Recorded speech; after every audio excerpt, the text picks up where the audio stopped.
Wow. Kill them with kindness. I bet you're thinking, that's amazing, that statement. Right? Have you not heard that before? I did when I was about 10 years old. My mother said, you need to kill them with kindness. And I said, okay, I can do that. I'll be really kind, really sweet. Never killed them, though. They always stayed around. But that statement, I don't know, it confused me as a child when I was 10 years old. Kill them with kindness doesn't sound very kind in its form.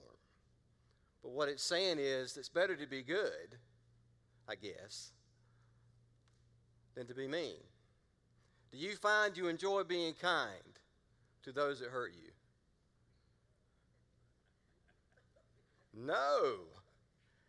I mean, that used to be like a game, where he treated me bad. Well, that's okay. I love you. You can treat me that way. It's all right. Get him, God. Get him, God. It's always get him, God. Kill him, God. Get him. But I find that, it's really hard to be kind. It's hard to treat people good because people just irritate you. Am I right? Gosh, we just irritate one another so bad sometimes.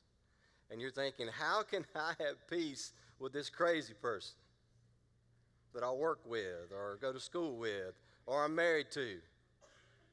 Ooh, that was close, too close. And I was tested, I guess, in this as I grew older. How can I be kind to people? When you get to high school, you find out real quick that drama exists, and it's not the drama team. It's just somebody everywhere is causing some kind of conflict, some kind of drama. And you're like, how can I deal with this? Well, this was the first week of school for me, 10th grade. Some of you are already in school. Aren't we happy about that? Yes, parents are very happy. But some of us aren't. And that first week of school for me, 10th grade, Carolina High School, I went in there and, didn't think much about it. I'd never been to this school. This is the first time I've been to this school, and you know how it is. That's a little nervous. So I walk into psychology class, and I just sat down in the front seat. I'm thinking, okay, ready to go. How's it going to go? And I'm sitting there, all nervous already, and this big old boy walks up to me. I'm just like, okay. He looks down at me and he says, you got my seat. I said, okay. And I'm thinking, I got two choices here. I can be kind or I can be sarcastic. And I like to be sarcastic. You know what I'm saying? It didn't matter the cost. I'm going to, all right. I looked around, looked back up, and I said, I don't see your name on it. Bad idea. You learn really quick. He said, well, I'll see you after class. First day of school. Here we go. I'm going to get beat up. So, I'm a man. I'm trying to be a man about it, so I'm just going to face it head on. So I kind of forgot about it somewhat.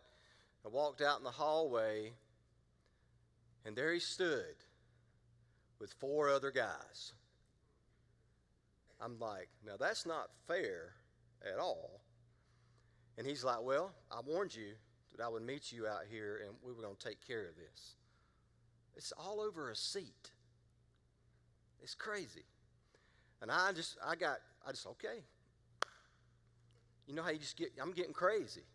I'm going to get crazy. I'm going to get killed. I'm going to go down. I'm going to start screaming.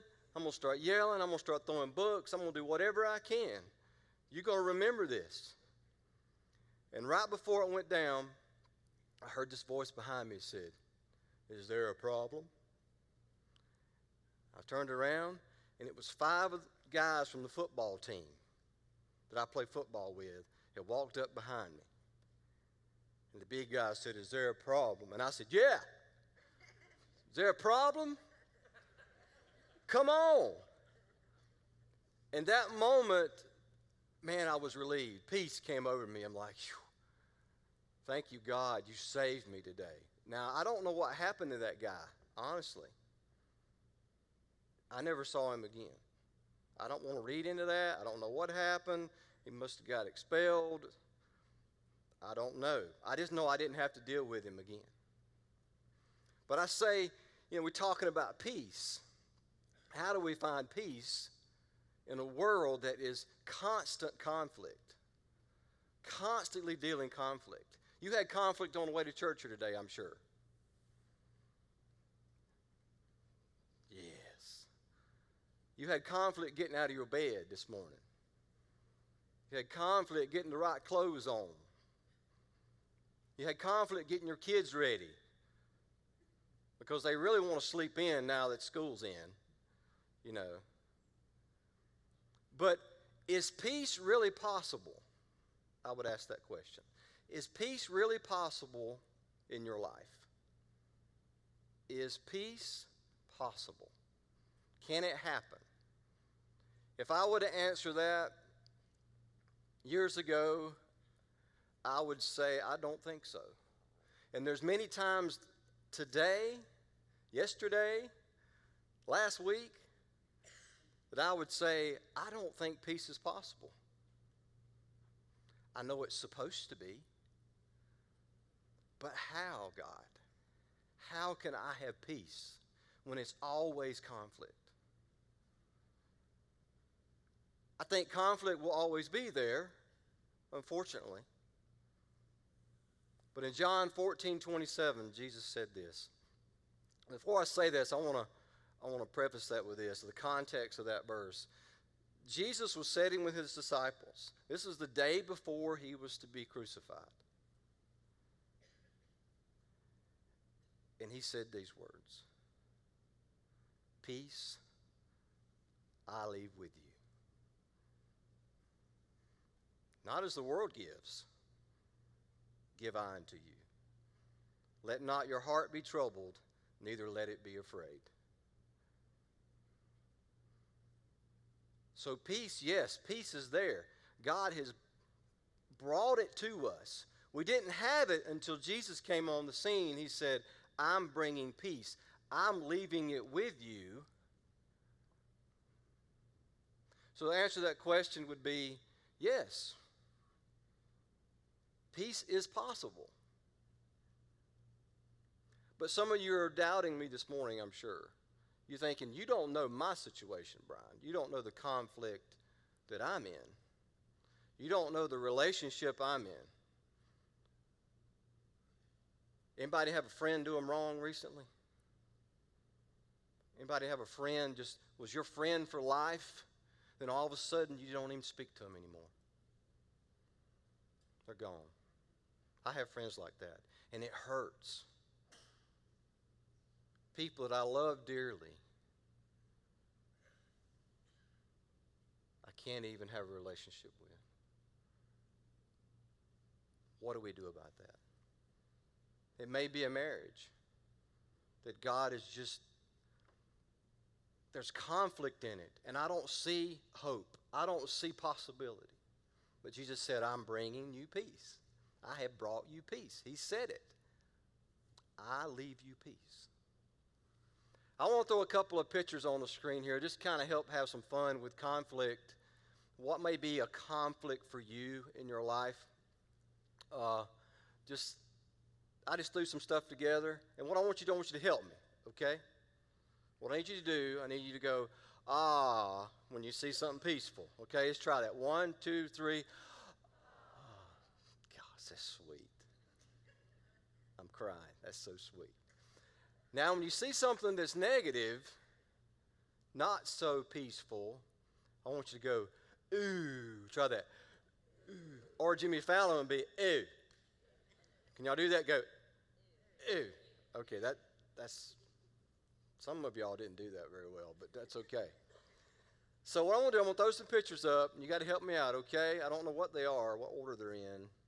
What is this? Is there a picture behind me? Oh. That precious. Don't you want one of those? I'm selling those out in the atrium. $100 a piece. No. All right, what's next?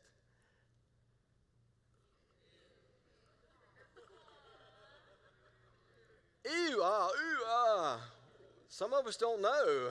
I mean, I'm a ew. I'm a ew on that. It doesn't give me peace there. What's the next one?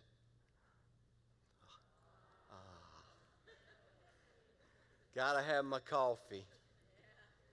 If I don't have anything else, if y'all just leave right now and I have a cup of coffee, I'm okay.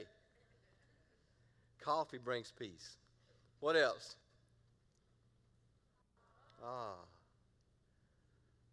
some of you wasn't sure about that. Church can bring interesting things to our lives. Sometimes peace, sometimes conflict. All right, what's next? Ooh. Ew. You got to really say it good on that one. Come on. Ew. I hate spiders. I can't stand them. I mean, when there's a spider, Brenda will say there's a spider, and I'll say, good. Go get it. And she'll take her shoe off and she'll kill it, and I'm just like,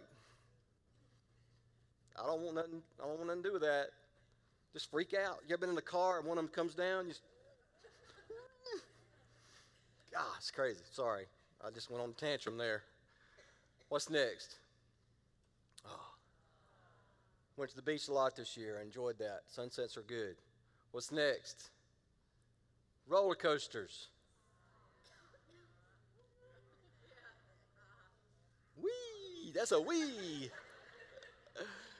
I put that one up there because I have an interesting story. Cassidy, my oldest, she's now 14. Lord help me. And a few years ago, she was 7. And we used to go to Dollywood, and I love roller coasters, okay? I just love them. I want her to love them too. So I said, she's 7 years old. Surely she's ready. She's 7. She passed the little post, barely. But she's ready, so I put her on the Mystery Mine, Dollywood. Well, we got off. She was like, seemed excited. I was like, did you like that? Yeah, I like that. It's okay. You want to ride it again? Sure, let's ride it again. So we ride it again. Got off. She's like, yeah, I like that. I said, great. She's going to love roller coasters. So we go down the ramp and we get to the picture part, where you look at the pictures on, that you write while you're riding. They take a picture of you. You know that funny picture? Well, this is what I saw right here.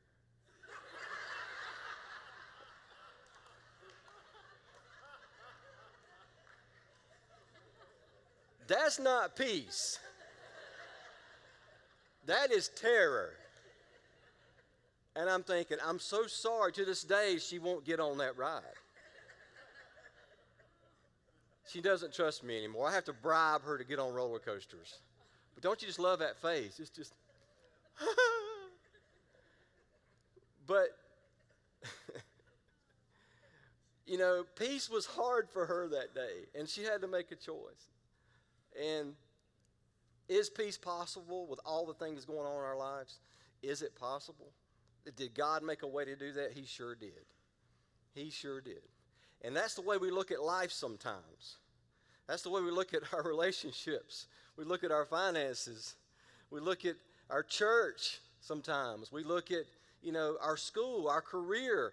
We look like that. God, I'm horrified. I can't do this. And he says, you can. I have brought you peace. That you don't have to be troubled. Because trouble will come. It will come. Jesus had to die. Trouble came the next day. But he said, I'm leaving you with peace. Do not be afraid. I have got all you need. I want to share a couple things with you too, what the Bible says. And before I do that, you ever seen a happy person? Somebody just always happy? Do you know one of those people? Nobody knows one of those people? Maybe you're that person. But I know a couple of people in life like that. That my mom was one of those. It just she'd get up in the morning and she would sing, and we'd just slam doors. She'd go down the hall singing, and we're like, stop singing. Get out of that bed and wash that face and hands. She'd always do that. My kids sing that to me now. But she was always happy. And I used to always wonder why. Wonder why. Why was she so happy? I had my Uncle Ellis, and he used to love to play golf. And we would go play golf. And then he was horrible. He was 70-something years old, and he loved to play golf. So we had to decide who was going to ride with him. So me and Eddie would be like, well, it's my turn this time. Because if you ride with him, it's going to take a while. But he'd hit the ball, he'd go 30 feet, and he'd walk up and hit the ball and go 30 feet, and hit the ball, and you're just riding around. And he's smiling the whole time. Did you see that good shot? That was a good shot, wasn't it? Man, that was a good shot. It was a good shot, Ellis. Happy. No matter what life brought to him. And he didn't have an easy life. But he was happy. I found 3 things, I think, that kind of contribute to that happiness. And the more I think about it, I think people are happy with themselves. They're happy with who they are. They're happy who God created. They're at peace who God created. They're happy with others. That's the hard one. They're happy with those around them. Not necessarily a good thing. A lot of people are mean. A lot of life is tough, but they've learned to endure it. They've learned to not be angry, not be bitter. That's a big one for me. They've learned not to be bitter. A lot of us just live bitter all the time. We can never have peace. If we live that way, we can't have peace. And the third thing is he had peace with God. He knew he had a relationship with God. That was important. But I want to read to you in John, 1 John this morning, that kind of tells us about peace, what we need to do and how we need to look at it. It's 1 John 6. And John, if you don't know who he was, he hung out with Jesus all of Jesus' life. He hung out with him. He saw his death. He's seen him leave the earth. And later in life, John, he's older now, and he's reflecting back, and he's looking at what's going on in the church, what's happening in the world. And he said, y'all are forgetting why Jesus came in the first place. You're forgetting that he brought you peace. You're forgetting what you've been given. And here's what he tells us to do. 1 John 1:6. If we claim to have fellowship, which is another word for fellowship would be peace. Okay, if you want to put that in there. If we claim to have peace with him, yet walk in darkness, we lie and do not live out the truth. I looked at that verse for me. We claim to have faith. You claim to have faith. You're here this morning, right? You made it to church. Good for you. We claim to have faith because we sing the songs or we give our money to the church. We claim to have peace with God. But you know what he said? This is pretty harsh. We lie and do not live out the truth. We lie. I didn't want to hear that. I said, don't tell me I'm a liar. Who are you, John? You're an old man from a long time ago. You're telling me I go to church, I give, I serve. I'm up here preaching today, okay? I'm giving my life to ministry. Don't tell me I'm lying. And I heard this, but you're not living out the truth. You're living out a method, not the mission. If you really love the way you say you love, your life would look different. I'm going to go to the next verse. This will help explain it. 1 John 4:20. Whoever claims to love God yet hates a brother or sister, again he says this. He's just telling it like it is a liar. No fun there, right? You don't like being called a liar, do we? For whoever does not love their brother and sister whom they have seen cannot love God who they have not seen. If I was to ask you this, do you love your brother or sister? Do you really love those that have caused you pain? Do you really care for your enemies?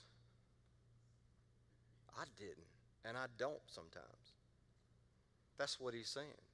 If you're calling me, you're saying you have peace with me, yet you don't love your brother and love your sister and have peace with your enemies and those that hurt you, then you're a liar. So to have peace with God is more than just saying a prayer and saying, God, come in my heart. It's much more than that. It's living out the truth. It's understanding we must have peace with each other. You know where we have a big issue with that for me is in our churches. We have over 1,000 churches probably in 5 miles. Over 1,000. And what makes me angry is when I see one church, not necessarily the staff, but I see certain churches and certain people say negative things about one another. I don't like their music over there. It's way too loud. That preacher, he's not really preaching the word. If you go there, you must really have a problem.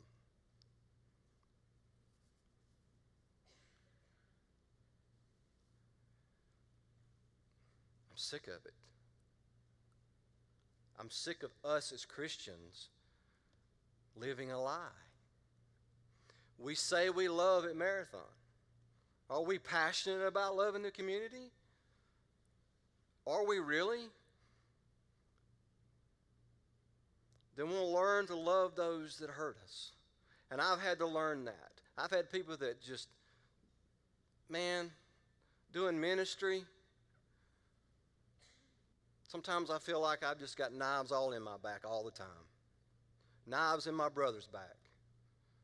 I'm like, God, why are we messing with this? He says, because I bring peace. I bring love. And you will love. I gave my life for each and every person that hurts you. Every person that's hurt you, Brian, I gave my life for them. Who are you to push them away? You have no right. And if you want to call yourself a Christian, fine. But don't live the lie. Learn to love in a way that we've never loved before. That's what I'm saying this morning. If you want to know the peace of God, learn to love in a way you've never loved before. Learn to love the one that treats you bad. Don't rant on Facebook about the guy at Walmart that made you mad. That's not what Christians do. We reach out and say, can I help you? Are you okay? Y'all with me this morning? Love requires much more from us as a church. And I'm speaking to myself. It requires much more. And I'm going to give you 2 things I think we need to do. Okay? First thing you need to do, if you have never accepted Christ, if you want peace with God, you have to have that. You have to make Christ. It begins with you following Christ in your life. And this morning you can do that. And I think most of us in here probably have already done that. Most of us in here probably have said the prayer, I know when I was 7 years old, I became a Christian. Best thing in the world. Then the next year, I became a Christian again. Then the next year, I became a Christian again. Then I went to camp and I did it again, threw a stick in the fire. Then a preacher came to town, get saved. Didn't know if he was a pirate or a pastor. I said, yeah, I'm going to get saved. We've got the faith. Most of us have the faith. We got that. We understand what it means to have faith in God. We have that peace knowing that we will go to heaven. But John is saying, it's way more than that. It's way more than just knowing God. You have to live it. You have to demonstrate it. Second thing, this is what I'm talking about. And this is the hard part for us Christians in here today. To find peace with God, we've got to have, it basically begins with this. It begins with obedience. It begins with you right now saying, I'm going to find the conflict in my life. I'm going to find who that person or whatever that situation is. Wherever I am, God, I'm going to run to that conflict and I'm going to find a way to make peace. I'm not going to run away from it. I'm not going to hide it anymore because I know I can never have peace with God until I have peace in that conflict. I know I can never be an effective pastor if I harbor bitterness at those that hurt me. Because you know the power of God is not free when you're just boiled down with bitterness. Did you not know that? That's why you're always down. You're always sad. You're always struggling. Why we take so many drugs to deal with anxiety. We run to peace that is not real. The only peace that's real is what God has given.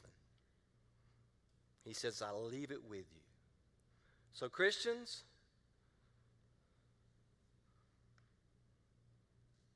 are we for real? Are we going to set the tone for our country, our church? Are we going to love unconditionally? And a lot of us don't even want to hear this. I get it. It's difficult. This way of Christianity is we're just supposed to have a lot of fun. Don't tell me I have to be nice to people.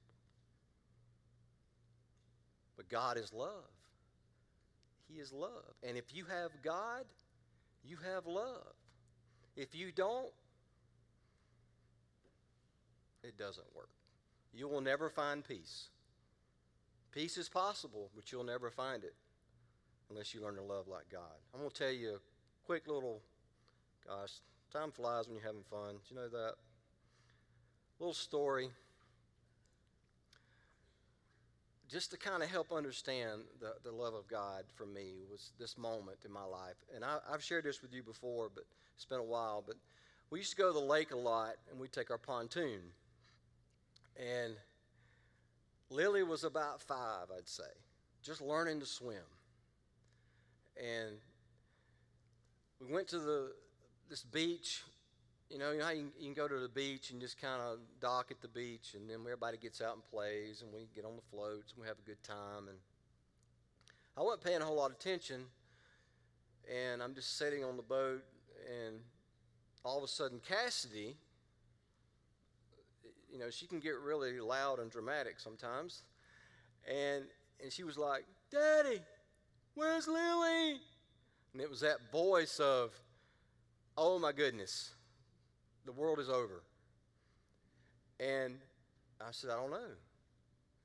And we started yelling Lily's name. She didn't answer. And all I see is waves on this side of the boat, this side of the boat, and I'm looking on this side of the boat, looking on this side of the boat, and that feeling just engulfed me. It just crushed me. I said, God, what do you, please,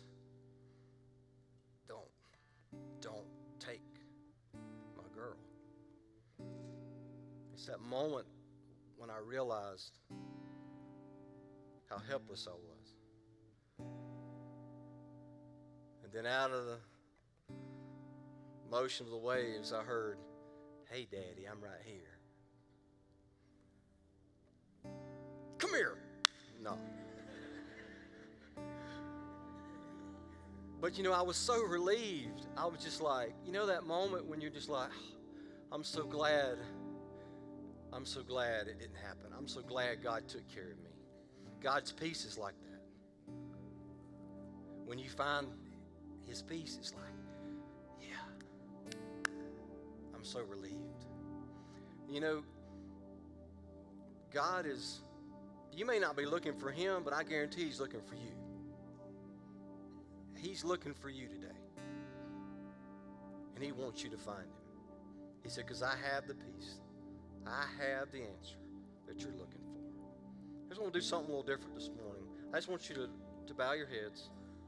You don't have to stand up. You can close your eyes if you want.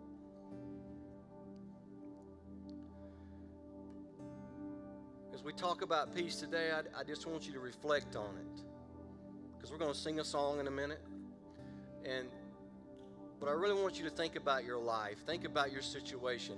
God, what can I do? Where's the conflict that I need to find peace with? And for those of you, the conflict today is that I need Christ in my life. I need Him as my Savior. I want you to pray this with me. If you want Christ in your life, and you want to know that beginning of peace, I want you to pray this with me. Father, I love you. I know I've run my way too long. I know I've looked for peace in ways that I can't find it. And today I come to you. Today I open my heart. I ask you would come in my life and give me your peace today. Forgive me of my sins. I believe you died and you rose for me. Now make a new life and show me how to live with love and peace. If you prayed that prayer, please let us know on the card. You can drop it out as you go. Or if you want to talk to somebody, we'll be down here. And I pray that we'll learn to love and we'll learn to find peace the way God has designed.